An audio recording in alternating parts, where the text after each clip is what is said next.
لا إله إلا الله. السلام عليكم ورحمة الله وبركاته. إن الحمد لله نحمده ونستعينه ونستغفره ونعوذ بالله من شرور أنفسنا ومن سيئات أعمالنا. من يهده الله فلا مضل له ومن يضلل فلا هادي له. وأشهد أن لا إله إلا الله وحده لا شريك له وأشهد أن محمدا عبده ورسوله. أما بعد. கண்ணியத்துக்குரிய எல்லாம் அல்ல அல்லாஹ்வின் நல்லடியார்களே, அன்புக்குரிய சகோதரர்களே, உழைப்பும் இஸ்லாத்தின் நிலைப்பாடும் என்ற செய்திகளை நாம் அறியிருக்கிறோம். நபிகள் நாயகம் ஸல்லல்லாஹு அலைஹி வஸல்லம் அவர்கள் எப்படி நமக்கு உழைப்பை பற்றி வலியுறுத்தி இருக்கிறார்கள், எப்படி வழிகாட்டி இருக்கிறார்கள், எந்த முறையில் ஒரு முதலாளியாக இருக்கக்கூடியவர்கள் தொழிலாளியிடம் நடந்து கொள்ள வேண்டும் என்று பல்வேறு செய்திகளை இன்றைக்கு இந்த நூற்றாண்டில் பல பேர் போர்க்கொடி தூக்கி போராட்டம் மூலியமாக நிறைவேற்றியதை 14ஆம் நூற்றாண்டுக்கு முன்னாடியே இப்படிப்பட்ட ஒரு புரட்சிகரமான சிந்தனையை, செய்தியை நபி ஸல்லல்லாஹு அலைஹி வஸல்லம் அவர்கள் நமக்கு எடுத்துரைத்திருக்கிறார்கள். அதில் ஓரளவு நாம் அறிய இருக்கிறோம். பொதுவாகவே வேலைகள் எப்படி கடந்த காலங்களிலையும் கற்காலங்களிலையும் நடந்து கொண்டிருக்குது என்றால் 12 மணி நேரம் 16 மணி நேரம் தொழிலாளியை ஏய்ப்பது, அவனிடம் முரட்டுத்தனமான குணங்களில் நடப்பது போன்ற கடின சொற்களை அவர்கள் மீது வீசுவது, ஏளனமான வார்த்தைகளை அள்ளிவிடுவது போன்ற இன்றும் கூட அந்த நிகழ்வுகளை நாம் காணலாம், பார்க்கலாம். அதே போன்று நபி ஸல்லல்லாஹு அலைஹி வஸல்லம் காலத்தில் ஒரு நிகழ்வு நடக்குது. எப்படி நடக்குது என்றால், அபூதர் கிஃபாரி அவர்கள் அவங்களுடைய தொழிலாளியிடம், அடிமை தொழிலாளி வேலைக்கு வச்சுக்கிடுவாங்க. எப்படிப்பட்ட ஒரு வார்த்தையை அவர் பயன்படுத்துகிறார் என்றால், அப்பவும் அந்த வார்த்தை இருந்திருக்கு, இப்பவும் அந்த வார்த்தை இருக்குது. தொழிலாளியிடம், சக மனிதரிடம் கூட கெட்ட வார்த்தைகள் என்றால் அவ்வளோ கொச்சையான வார்த்தையை சர்வ சாதாரணமாக வெக்கம் இல்லாமல் பேசுகிற அளவுக்கு மக்களிடம் மலிந்து கிடக்கிறது, பெண்களிடம் கூட மலிந்து கிடக்கிறது. அப்படிப்பட்ட வார்த்தைகள், எப்படிப்பட்ட வார்த்தையை அந்த தொழிலாளியிடம் அவர் பயன்படுத்துகிறார் என்றால், வார்த்தையை பாருங்க. நம்மளாம் காதுகளில் கேட்டதுதான். நல்ல மக்கள் அதை வாயினால என்ன செய்ய மாட்டாங்க, பேசவே மாட்டார்கள். யா கையஸதுஹு பி உம்மிஹி இன்னக தன் ஃபீக ஜாஹிலியா. அவர் தொழிலாளியிடம் வேலை வாங்க செல்ல தன் தாயை பற்றி பேசுவது. தாயை பற்றி பேசுவதுன்னா அதற்கு நம்ம ஒரு நல்ல மனிதன் விளக்கம் கொடுக்க முடியுமா? ஆனா அது எந்த அளவுக்கு மலிந்து இருக்கு, அந்த காலத்திலும் இருந்திருக்குது, இப்பவும் பேசுவாங்க. அந்த அசிங்கமான வார்த்தை அதற்கு மேல கூட பேசுவாங்க, கொஞ்சம் விட்டா பேசித்தான் இருக்கிறார்கள். உடனே நபி ஸல்லல்லாஹு அலைஹி வஸல்லம் அதை கண்டிக்கிறாங்க.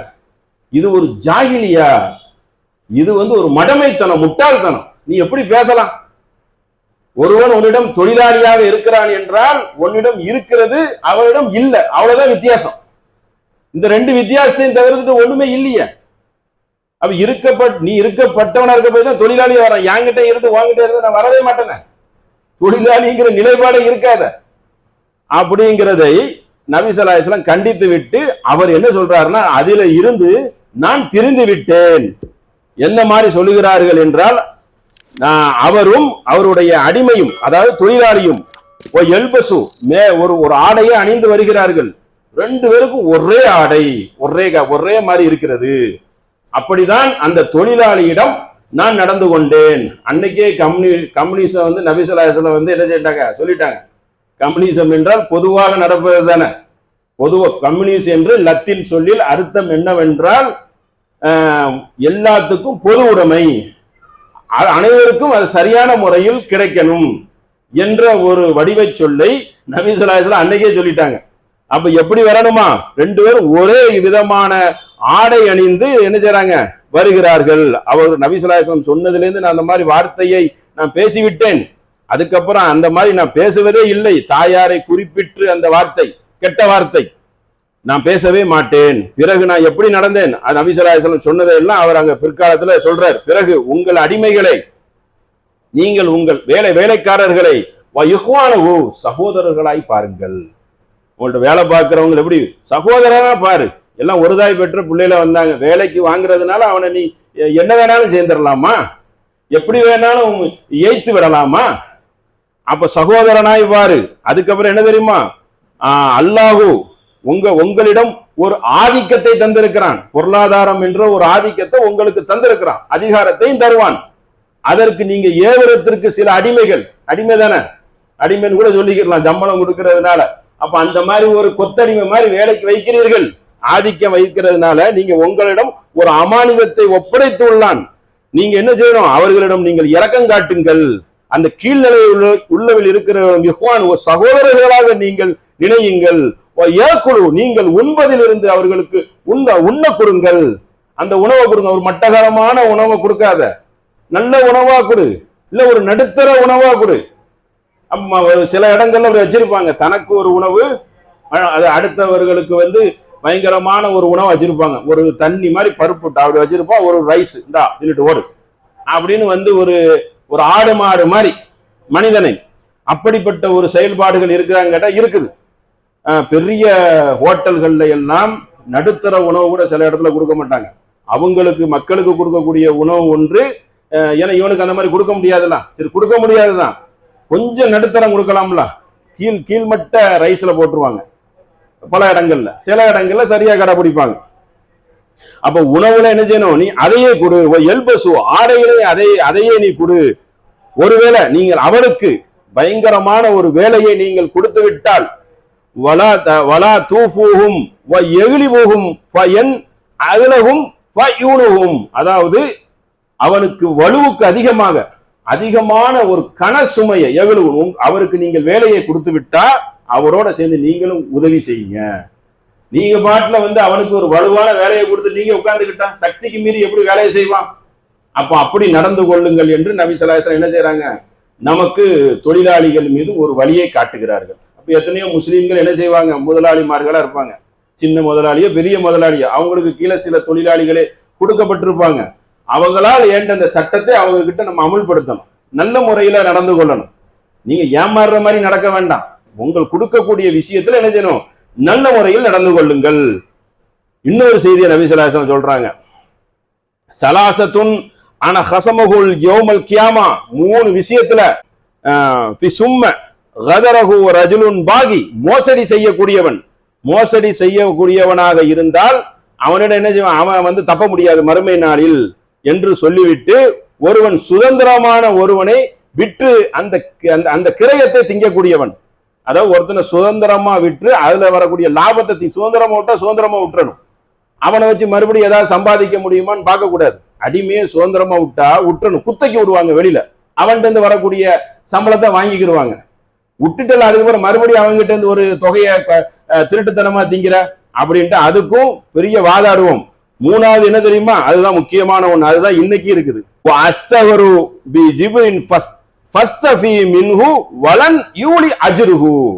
எவன் ஒருவர் அவரிடம் வேலை வாங்கிவிட்டு அவருக்கு ஊதியம் கூலி கொடுக்காம இருக்கிறார்களோ அவருக்கு எதிராக மறுமை நாளில் கடுமையாக நான் விட மாட்டோம் அப்படின்னு சொல்லி என்ன செய்யறாங்க, மறுமை நாளில் கியாமத்து நாளில் நடக்கக்கூடிய ஒரு விஷயத்தை சொல்றாங்க. மூணு விஷயத்தை சொல்றாங்க. அதுல ஒண்ணு என்ன தெரியுமா, சம்பளம் கொடுக்காம ஏமாத்துறது.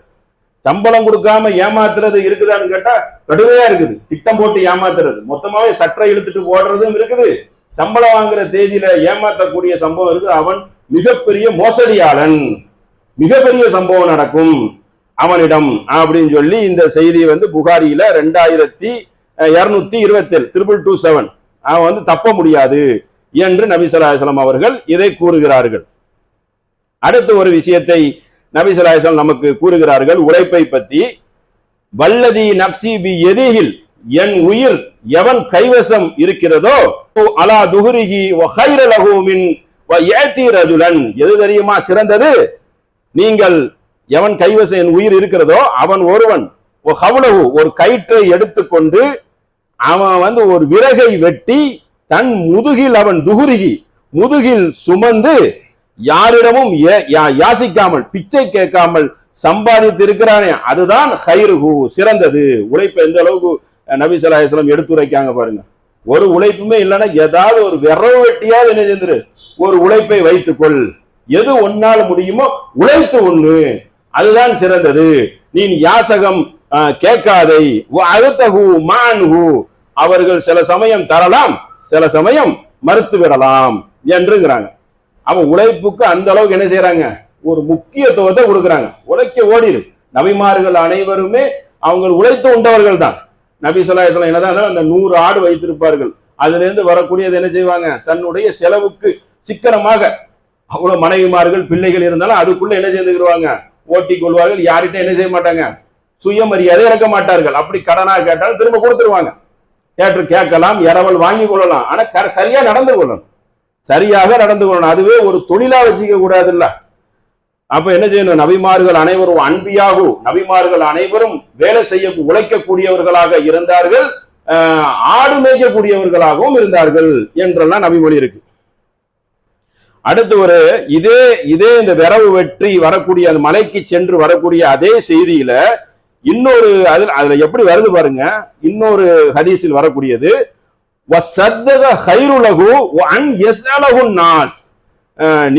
நீங்களும் அதில் சாப்பிட்டு கொண்டு பிறருக்கும் சத்தக, அவ்வளவு கஷ்டம் இருந்தாலும் என்ன செய்யணும், தர்மம் செய்யுங்க.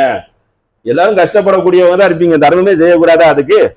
அதுல உங்களால் இயன்ற அளவு சத்தக்க நீங்கள் தர்மம் செய்யுங்கள்.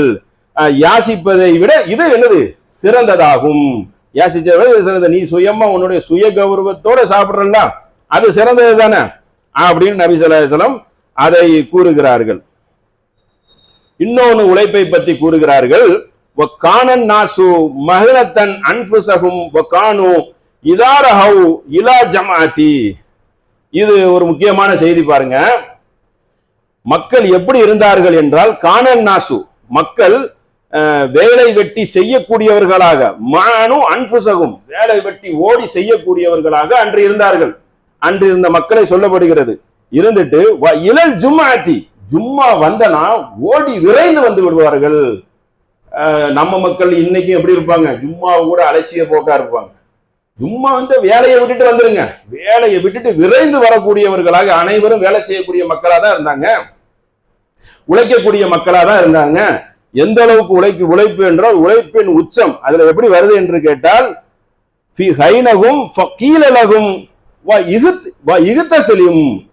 அவர்கள் வந்து நிற்பார்கள் அந்த தொழுகைக்காக, அந்த கோலத்தோடு வந்து நிற்பார்கள். நீங்கள் குளித்துக் கொள்ள கூடாதா? ஜும்மால கண்டிப்பா குளிக்கணும். அதுக்கப்புறம் நபிமொழி குளிக்க சொல்லிட்டாங்க. நீங்கள் குளித்துக் கொள்ள கூடாதா? குளிக்காம அந்த அளவுக்கு பயங்கரமான வேலைகள், வேகாத வெயிலில் அப்படிப்பட்ட வேலையை பார்த்துட்டு நிற்பாங்க. என்ன செஞ்சிருவாங்க, அசம்பளி ஆயிடுவாங்க. ஆனா இன்று ஜும்மால கூட அதிகமான மக்கள் எப்படி இருக்கிறோம், கொடும்போக்காக இருக்கிறோம்.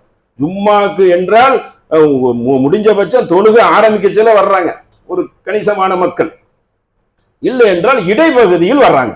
நன்மையெல்லாம் இழந்துட்டாங்களே, தொழுகிற நன்மை தான் கிடைக்கும், அப்ப அந்த முட்டை நன்மை கூட கிடைக்காது. அப்ப ஜும்மா காலத்தில் எப்படி இருந்தாங்க, ரொம்ப கவனமாக நடந்து கொண்டார்கள் என்பதையும் வேலை செய்யக்கூடியவர்களை நபி ஸல்லல்லாஹு அலைஹி வஸல்லம் எடுத்து உரைக்கிறாங்க. அந்த அளவுக்கு இருந்தார்கள். குளிக்காத அளவுக்கு பார்த்துட்டு ஓடி வர்றாங்க, நம்ம தொழுகையை நிலைநாட்டணுமே என்று சொல்லிவிட்டு. அடுத்து இன்னொரு செய்தியை சொல்றாங்க. அடுத்து இந்த ஜும்மாவை பத்தி தான். ஜும்மா நாளில் ஜும்மாவுடைய அந்த வார தொழுகையில அல்லாஹ் உழைப்பை பற்றி நமக்கு கூறுகிறான்.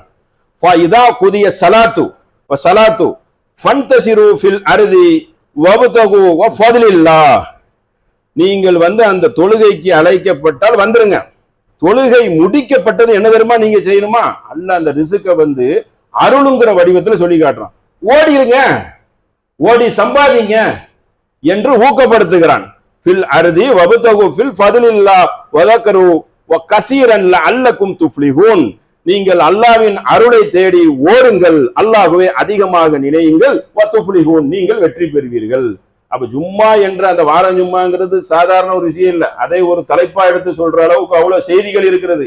அந்த வாரத்துல கூட நீங்க விரைந்து வந்துருங்க, வந்துட்டு ஓடுங்க, தொழுகையை முன்னிட்டு நீங்க ஓடுங்க, வியாபாரத்தை நோக்கி நீங்க போய்க்கிறீங்க என்று அல்லாஹ் என்ன செய்யறான், அந்த ஜும்மா அந்த உழைப்புக்கும் முக்கியத்துவம் கொடுக்குறான், அந்த தொழுகை இபாதத்துக்கும். அதை மறந்து நீ என்ன செஞ்சிடாத, உன்னுடைய வேலையில நீ இருந்து விடாதே என்பதையும் அல்லாஹ் நமக்கு கூறுகிறான்.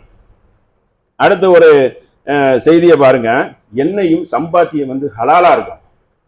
ஹலாலா அது ஒரு ஹதீஸே இருக்கு. எப்படின்னா, காலு ஜமானு, ஒரு காலம் வரும் நீங்கள் ஹலாலா ஹராமா அதை பற்றி பார்க்க மாட்டீர்கள், வியாபாரத்தில் ஒன்றர கலந்து விடுவீர்கள், எல்லாத்தையும் ஹலாலாக்கிடுவாங்க, வியாபாரமே என்ன செஞ்சிருவாங்க, ஒன்றாக்கிடுவீர்கள். அப்படிப்பட்ட ஒரு காலம் வரும். இது நபி ஸல்லல்லாஹு அலைஹி வஸல்லம் சொல்றாங்க. அல்லாஹ் கூறுவதாக, மா சத்தக அஹதுக்கும் வ யஸ்தக மின் தைபத்தும் வலா யக்புலுல்லாஹு லி தைபதி. அல்லாஹ் கூறுவதாக நபி ஸல்லல்லாஹு அலைஹி வஸல்லம் கூறுகிறார்கள், அல்லாஹ் தூய்மையானதை மட்டுமே அவன் ஏற்றுக்கொள்வான். ஒரு ஹலாலான இதை கொடுக்கணும்ல. அதான் அல்லாஹ்வின் பாதையில் நீ ஒரு சதக்கா பண்றியோ ஜக்காத்து பண்றியோ, அடுத்த உயிரை மாய்த்துட்டு செய்ய முடியுமா? மோசடியான பொருளை கலந்து செய்ய முடியுமா? நம்மளுடைய உழைப்புல வந்து ஹலால் இருக்கா என்பதை பார்ப்பதற்கு நம்ம கடமைப்பட்டிருக்கிறோம் அல்லவா? எவ்வளவோ ஹராம் இருக்குது, எதையாவது ஒண்ணு உள்ள கலந்து விட்டுருவான. அப்ப அந்த மாதிரி உள்ளது என்ன செய்யணும், வட்டி உணவை செய்ய முடியுமா? நம்ம வந்து அந்த மாதிரி அந்த வட்டியை வாங்கி வட்டிலேயே ஊறி செய்ய முடியுமா? தப்பான காரியங்கள், எண்ணற்ற காரியங்கள் இருக்கு. கலப்படங்கள் மட்டும் இல்ல, கடப்படங்களுக்கு துணை போவிய சப்போர்ட், சைட்ல இருந்து நான் சப்போர்ட் பண்ணிக்கிறேன், மெயினா வந்து என்ன பிடிச்சி உள்ள போட்டுருவானு, சைட்ல நின்னுக்கிறேன் அப்படின்னு ஒரு அமௌண்ட்டை வாங்கிக்கிறவான, அதுவும் வந்து ஹராம் தானே. அப்போ ஹராமா ஹலாலா என்பதை என்ன செய்யணும், பார்த்து கொள்ளணும். அதற்கு வந்து இந்த நபிமொழியை பாருங்க, முஸ்லீம்ல வருது. அது அல்லாஹ் என்ன தெரியுமா செய்வானா, நீங்கள் வந்து தூய்மையான கொடுக்கிறத இல்லா அகதுகா ரஹ்மானு பி யமீனிஹி, அவன் தனது வலகரத்தால் அதை வாங்கிக் கொள்கிறான். வ இன்ன கானத் வ தம்பராது வ ஃபீ கைஃப ரஹ்மானு, அது அல்லாஹ் என்ன தெரியுமா செய்கிறான், அந்த அந்த சதக்காவை வாங்கி கொண்டு உங்களுக்கு அதை மலையை விட, ஒரு ஜிபால் மலையை விட அவன் என்ன பண்ணுகிறான், வல் எரி அகதக்கும் ஃபலஉ வ ஃபத்லிஹி, அதை மலையை விட ஒரு குதிரை குட்டி போல் வளர்த்து மலை அளவுக்கு என்ன செய்கிறான், அதை வளர்த்து உங்களுக்கு என்ன மறுமை நாளில் தருவான். அதாவது சொர்க்கத்தை பரிசாக தருவான், நமது பாவத்தை அழிப்பான். நம்ம நல்ல முறையில கொடுத்திருக்கியான்னு பார்க்கணும்ல, ஹராம் கலந்திருக்கான்னு பார்த்துக்கிறோம், அதுல கவனம் செலுத்தணுமே. சம்பாதிக்கிறங்கிற அடிப்படையில் எப்படி வேணாலும் பொருளாதாரத்தை நம்ம மீட்டி வரலாமா, எடுத்துடலாமா, அப்படி பார்க்க முடியுமா? அப்ப அதுல என்ன செய்யணும், நம்ம கவனம் செலுத்தி கொள்ளணும். நம்மளுடைய வருமானம் எப்படி வருகிறது என்பதை அது மாதிரி நமக்கு வந்து வழியை காட்டுகிறார்கள். அடுத்து ஒரு செய்தியை பாருங்க. நபி ஸல்லல்லாஹு அலைஹி வஸல்லம் கூறுகிறார்கள், நீங்கள் இந்த உழைப்பு இல்லாதவர்கள், ஒரு உழைப்பு இல்லைன்னா உழைப்பை எதோட சேர்க்கிறாங்க பாருங்க. குல்லு சுலாமுன் மின் நாசி ஓ அலைஹி வ சதக்கத்துல் குல்லு யௌமா, ஒவ்வொன்றும் உழைப்பு. நமக்கு தேவையானதை மீட்டெடுக்கிறது ஒரு உழைப்பு, நமக்கு ஒரு தொகை கிடைச்சிரும், அதுல ஒரு மகிழ்ச்சி. ஆனா நபி ஸல்லல்லாஹு அலைஹி வஸல்லம் எப்படி நமக்கு வழி வகுக்கிறாங்கன்னா, இதுலயும் உனக்கு நன்மை கிடைத்து விடும். என்ன தெரியுமா, நமக்கு கொடுக்குறாங்க ஒரு தகவலை. ஒருவர் வந்து கஷ்டப்படுகிறார் பயண சுமையில், அவருக்கு நீ ஒரு உதவி செய்ய, அதுவும் ஒரு உழைப்பில் சேர்ந்தது. ஒருத்தருக்கு உதவி செய்ய, அது உழைப்பு தான், அதுல உனக்கு தர்மம் இருக்கிறது. தொழுகைக்கு எடுத்து வைக்கும் ஒவ்வொரு அடியும் உனக்கு தர்மம் தான். நீங்கள் வந்து ரோட்டில் கிடக்கக்கூடிய தீங்கு தரக்கூடிய பொருள்களை இலா சதக்கத்தி வ யுபத்து அதுன அன் வ தரீகி வ சதக்கத்தி, போக்குவரத்து பாதையில் இடையூறு செய்யக்கூடிய பொருள்களை அகற்றி போடுகிறீர்களே, அதுவும் ஒரு உழைப்பில் ஒரு அங்கம் தான். செய்யணும்ல, பொது பணியும் இருக்குல்ல. அப்ப சம்பாத்தியம் மட்டும் இல்ல, நமக்கு இன்னும் ஒரு படி கம்யூனிஸ்ட் எல்லாம் தூக்கி சாப்பிடுற அளவுக்கு நபி ஸல்லல்லாஹு அலைஹி வஸல்லம் நமக்கு வழிகாட்டி விட்டார்கள். அது உழைப்பு மட்டும்தான், ஒரு ஆதாயம் மட்டும்தான். இது அல்ல, சேவையும் சேர்ந்து. சேவையா செய்யுங்க, ஏன் சேவை செய்யக்கூடாதா? அது ஒரு உழைப்பு அல்லவா? அது மனித சமுதாயத்துக்கு தேவை இல்லையா? ஒன்லி துட்டு மட்டும்தானா? அப்ப என்ன செய்யறாங்க, ஒரு இன்னொரு சேவை மனப்பான்மையை உள்ள என்ன செய்யறாங்க, நமக்கு இன்னொரு வழியில் கற்று தருகிறார்கள். இதுவும் புகாரியில 2889 2889 இடம்பெற்று இருக்கிறது. ஒவ்வொன்றுக்கும் ஒரு தர்மம் இருக்கிறது, ஒரு உழைப்பு இருக்கிறது, அதுவும் உனக்கு உழைப்பில் சேரும், அல்லாஹ் அதுக்கும் உனக்கு கூலி தந்துருவான் அப்படிங்கிற ஒரு செய்தி என்ன செய்யறாங்க நமக்கு வழிகாட்டுகிறார்கள். அடுத்த ஒரு செய்தியை பாருங்க. நபிமார்களை பொறுத்த வரைக்கும் எல்லா நபிமார்களும் அந்த தொழிலை அல்லாஹ் விதியாக்கி இருக்கான். ஒரு தடவையா சேர்ந்திருப்பாங்க. மாசல்லாஹு நபியன், எல்லா நபிமார்களும் இல்லா ராய கணம், ஒவ்வொரு அந்த நபிமார்கள் அனைவரும் கணம், ஆடு மேய்க்கக்கூடியவர்களாக இருந்தார்கள். ஏனென்றால் இருக்கிற பல தொழில்களில் இந்த ஆடு மேய்க்கிறதுல மனிதனுடைய சிந்தனையை புற புரிந்து கொள்ளலாம். செதறி ஓடக்கூடியதாக இருக்கும். காலுக்கு இடுக்கல ஒரு நோய் வந்துடும். ஆடு வைத்து பண்ண வைத்தவங்களுக்கு தெரியும். ஒரு காலை தூக்கிட்டு இன்னொரு ஆட்டுக்கு அந்த நோயை பாய்ச்சி செலுத்தி விட்டுரும். கண்ணு சொக்கிற மாதிரி இருக்கும். இன்னொரு அதுக்கு ஓமுத்திரம்னு ஒண்ணு கொடுப்பாங்க, அதை கொடுத்து அதை குணப்படுத்தணும். அப்ப ஆட்டு மந்தையில் ஒரு பொறுமையும் மனிதர்களை வழி நடத்தக்கூடிய ஒரு கருத்தும் உள்ளே அடங்கி இருக்குது. அப்ப நபிமார்கள் அனைவரும் என்ன செய்தாங்களாம்? அனைவரும் கணம், ஆடு மேய்க்கக்கூடியவர்களாக இருந்தார்கள். உடனே கேட்கிறாங்க, யார சூழலா நீங்களும் ஆடு மேய்த்தீர்களா அப்படின்னு கேட்ட, நானும் ஆடு மேய்த்தேன். கிராத்தன், ஒரு சின்ன கிராத்து நன்மைக்காக நானும் என்ன செய்திருக்கேன், மக்காவில் இருக்கும் பொழுது ஆடு மேய்த்திருக்கிறேன் என்று நபி ஸல்லல்லாஹு அலைஹி வஸல்லம் கூறுகிறார்கள். அப்போ இல்ல இழிவான வேலைன்னு இருக்குல்ல, சில வேலைகளை ஆடு மேய்க்கிற வேலையெல்லாம் ஒரு டைப்பா தானே பார்ப்பாங்க. ஏசில இருந்து பார்க்கிற வேலையை தவிர்த்து விட்டு, ஒரு படிச்ச டிபார்ட்மெண்ட் வேலையை தவிர்த்து விட்டு மற்ற வேலைகள் எல்லாம் மக்கள் மத்தியில் பார்வை எப்படி இருக்கும்? ஏமாத்தி பிழைத்தாலும் காசோட இருக்கணும், அவன் ஒரு சொகுசோட இருக்கணும், அதற்கு ஒரு மதிப்பு இருக்கு. ஹலாலா கஷ்டப்பட்டு வாழ்ந்தாலும் ஒரு வேலைக்கு ஒரு இழிவு செலுத்தக்கூடிய ஒரு செயல் இருக்கத்தானே செய்யுது, ஆடு மேய்க்கிறவன் அப்படி என்று ஒரு ஏளனமான ஒரு சொல் இருக்குது அல்லவா நபிமார்கள் செய்த பணி. அப்போ விருப்பப்பட்டா என்ன செய்யலாம், நம்ம செய்துக்கிற வேண்டியதுதான். உழைத்து வாழணும், யாரையும் ஏய்த்து வாழக்கூடாது, ஏமாத்தி வாழக்கூடாது, பித்தலாட்டம் செய்யக்கூடாது. வேலை செய்யறதுக்கு எதுக்கு வெக்கப்படுற? ஆட்டோ ஓடுறதுக்கு ஏன் வெக்கப்படுற? ஏன் பிளாட்ஃபார்ம்? உனக்கு முடிந்த தொழிலை தான் நீ செய்ய முடியும். அப்போ என்ன மாதிரி இருக்கணும், எனக்கு ஹலால் இருக்குதா, நான் உழைச்சி வாங்குறேன், யார்கிட்டையும் கையேந்தி நிக்கல. இந்த நிலை தான் நாம் உணரணுமே ஒழிய பெரிய பெரிய ஸ்டேலிஸ் வேலை தான் பார்க்கணும். உனக்கு தெரிஞ்சதை நீ பார்க்க முடியும், அவர்கள் படித்த வேலை அவர்கள் பார்ப்பார்கள். அப்ப சமநிலை அதுல இல்ல, ஒரு அந்தஸ்து நோக்கம் அந்த மாதிரி ஒரு பார்வை இருக்கத்தான் செய்யுது, அதிகமாக இருக்கிறது. அப்ப அந்த இதெல்லாம் தவிர்த்து எரியணும். அதுக்கெல்லாம் நம்ம முட்டு கொடுக்க கூடாது. என்ன பார்வை பாக்குறீங்க, பார்வையே தவறல அப்படிங்கிற ஒரு கண்டிக்கிற இடத்தில் ஒரு மூமின் இருக்கணும், அந்த நிலை கொள்ளணும். அதாவது பேசுறீங்க, கம்யூனிஸ்ட் பேசுறீங்க, பேச்சுல மட்டும்தானா, செயல்ல கிடையாதா? ஒன்லி எதுனாலும் பேச்சு தான், நாங்க செயல்ல எல்லாம் வரமாட்டோம். ஏன்னா எங்களுக்கு ஆலோசனை கொடுப்பதும் கருத்து சொல்வதும் 10ஓட 11ஆக நிற்பது மட்டும்தான் எங்களுக்கு கை வந்த கலை. இதுதான் நிலைப்பாடா? அப்படி இருக்கக்கூடாது சகோதரர். அப்ப இதுதான் ஒரு மூவியினுடைய அடையாளமா? இதைதான் நபி ஸல்லல்லாஹு அலைஹி வஸல்லம் உழைப்பின் மூலியமாக நமக்கு கற்று தந்திருக்கிறார்களா? அதை நம்ம என்ன செய்யணும், சிந்திக்க கடமைப்பட்டு இருக்கணும். அப்ப வேலைகள் எந்த வேலை செய்தாலும் அந்த ஏளனமான பார்வை இருக்கக்கூடாது. தொழிலாளிகளை மதிக்கக்கூடியவர்களாக நாம் இருக்க வேண்டும். இந்த கெட்ட வார்த்தையெல்லாம் பேசுறதை சுட்டி காட்டணும். அது மாதிரி தீய வார்த்தை, நம் கீழே இருக்கிறார்கள் என்று சொல்லி அவர்களை தீய வார்த்தையில் திட்டுவது, இப்ப சும்மாவே திட்டுறாங்க கேவலமா. அப்போ இதை கண்டிக்கிறாங்க. இந்த மாதிரி வார்த்தையெல்லாம் பயன்படுத்தக்கூடாது. நல்ல மக்களாகவும் பிறரை மதிக்கக்கூடிய நல்ல மக்களாகவும் உழைக்கக்கூடியவர்களை நாம் அரவணைக்கக்கூடிய மக்களாகவும் இருக்க வேண்டும் என்று சொல்லி என்னுடைய முதல் உரையை நிறைவு செய்கிறேன். அன்புக்குரிய சகோதரர்களே, இந்த தொழிலாளர் தினத்தை முன்னிட்டு சில செய்திகளை நம்ம அறிய இருக்கிறோம். உழைப்புங்கிறது ஒரு முக்கியமான ஒன்று தானே, வாழ்வாதாரத்தை தூக்கி நிறுத்தக்கூடியது. அப்போ கிட்டத்தட்ட 16 மணி நேரம் 12 மணி நேரம் வேலை செய்யக்கூடியவர்களாக ஆதி காலத்தில் இருந்திருக்காங்க. இன்னைக்கும் 8 மணி நேரத்தை பேரளவில் அடிப்படையில் சில சட்டமாக இருந்தாலும் சில தொழில்களில் இருந்தாலும் 12 மணி நேரத்துக்கு அதிகமாக வேலை பார்ப்பது தான் இருக்கிறது. ஏன்னா அவங்கள சொல்லியும் குத்தம் இல்லை. ஏன்னா அவங்க 9 மணிக்கு ஆரம்பிச்சு 6 மணிக்கு மூட முடியாது, 6 மணிக்கு தானே வியாபாரம் சூடு பிடிக்குது.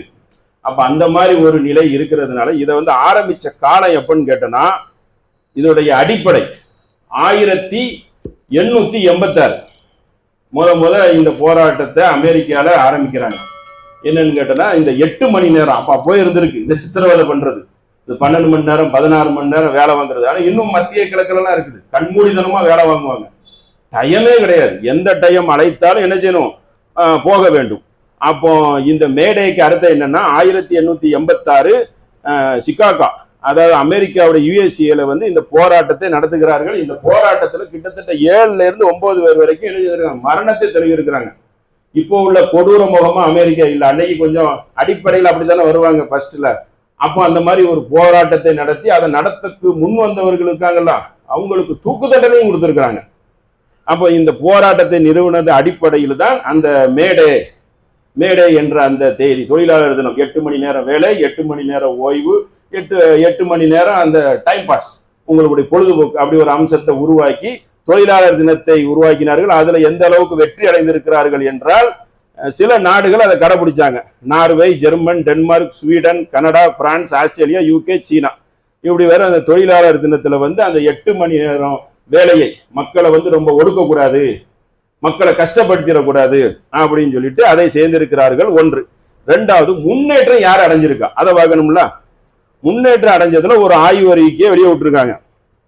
2005 இருந்து 2023 வரைக்கும், 2023 வரைக்கும் என்ன நடந்திருக்குன்னு கேட்டோம்னா,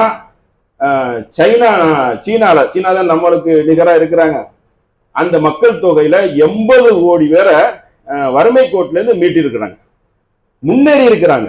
சம்பளம்லாம் எவ்வளவுன்னு கேட்டோம்னா, ஒரு நாள் சம்பளங்கிறது 1500, 2000, 3000, அதுக்கு மேல திறமை இருந்து அதுக்கு மேல மாசம் கணக்கு பண்ண 1 லட்சம் ரூபாய். இங்க உள்ள கணக்கு என்னன்னு கேட்டோம்னா 300, 500, 800, அதுக்கு மேல ஏமாத்துக்காரன் வேற இருக்கிறான் அந்த சம்பளம் கொடுக்காம. அப்ப அங்க அந்த அளவுக்கு முன்னேற்றம் அடைந்திருக்குங்கிறத புள்ளி விவரத்தை கொடுக்குறாங்க. இந்தியாவில் எவ்வளவு கொடுக்குறாங்கன்னா, அதுக்கு அப்படியே கீழே ஒரு 38 கோடி வரைக்கும் கொடுக்குறாங்க. அது எந்த அளவுக்கு உண்மைங்கிறது தெரியல. ஓரளவுக்கு மீட்டிருக்கோம் அப்படிங்கிறதுக்கு அந்த ஒரு செய்தியை கொடுத்துருக்காங்க. தொழிலாளியுடைய வாழ்வாதாரங்கிறது எப்படின்னா, கீழே உள்ளவன் மேல வரணும், அதிக சம்பளம் வாங்கணும். அதுதான் ஒரு நாட்டுடைய வளர்ச்சி. பணக்காரனாகவே ஆகி கொண்டு இருப்பதுக்கு பேர் வளர்ச்சி இல்லை. அவன் தான் அடிப்படையில பணக்காரனா இருக்கிறாரு, அவர் அடிப்படையில சொத்து உள்ளவரா இருக்கிறாரு. கீழே உள்ளவர்களை மேல வந்தார்களா, அவங்களுக்கு எப்படின்னா அங்க படிக்காதவர்களுக்கு கூட வேலை வாய்ப்பு கொடுத்தாங்க. அப்ப அதுக்குரிய முன்னேற்றத்துக்கு உண்டான காரணத்தையும் விளக்குறாங்க.